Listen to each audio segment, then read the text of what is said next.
في حاجات كتير قوي مأجلاها وعايز تبدأيها، صح؟ كورسات، مشروع، عايز توصلي لوزن معين، عايز تبتدي تاكلي اكل معين، عايز تشتغلي شغلانة معينة، ايا كان يعني. ودايما مستنية الظروف المثالية، مش هتيجي. مستنية لما انا ادرس الموضوع بشكل احسن، اخد كورسات فيه اكتر. عايزة اقولك ان مهما عملتي عشان توصلي للظروف المثالية فهو برضه هيفضل فيه نقص. ولو وصلتي في حاجات مش هتتعلميها ولا هتعرفيها ولا الظروف هتتهيأ الا جوه، وانت جوه التجربة. لينفق كل ذي ساعة من ساعته، ساعة من ساعته. ان شاء الله اكون قلتها صح. من اللي عندك، بامكانياتك اللي موجود دلوقتي المتاح. زي ما بيقولوا كده، الشاطرة تغزل برجل حمار. انا في حياتي اتعلمت كتير جدا اغزل برجل حمار.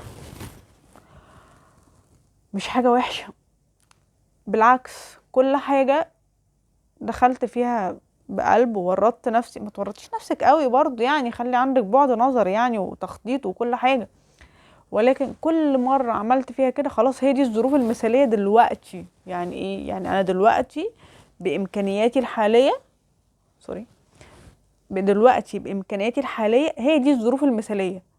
الظروف المثالية التانية دي عايزة وقت وعايزة مجهود اكتر. تمام، انا هشتغل فيه، هكمل وانا جوه الموضوع وانا جواه. فاهمة قصدي يعني؟ وانت جوه التجربة او الحاجة انت عايزة، هعرف اكتر، هتعلم اكتر، هتغلطي وتتعلمي. والغلط اللي انت بتعمليه وسط التجربة هو ده اكتر حاجة بتعلمك. ولكن دلوقتي ابدأي بامكانياتك، بامكانياتك الحالية. عاوزة مثلا تخسي ومستنية تروحي الجيم، لا، عادي، اليوتيوب مليان تمرينات تعمليها في البيت. عايزه تبداي اكل هيلسي ومفيش امكانيات ولا فلوس، ابداي بالحاجات اللي موجوده في البيت. ابداي، فاهم، في 100 طريقه لكل اكله ووصفه. عايزه تبداي مشروع معين ومفيش راس المال، اشتغلي الاول الشغلانه اللي قدامك اللي هي بامكانياتك دلوقتي.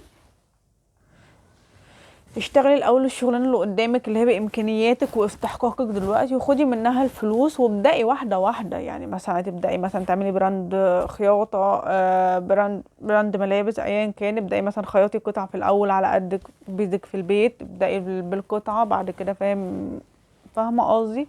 تدريج. ابدأي بامكانياتك دلوقتي، بالامكانيات المتاحه دلوقتي، بساعتك وطاقتك دلوقتي.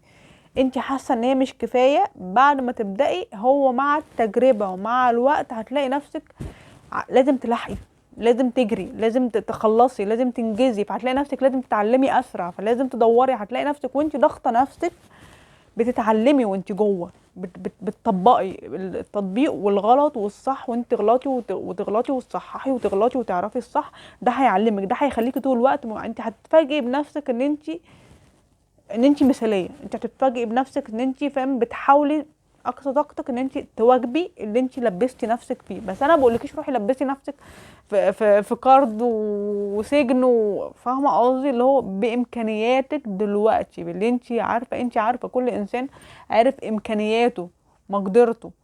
فانت بامكانياتك دلوقتي ابدأي، ما تستنيش عشان الظروف المثاليه.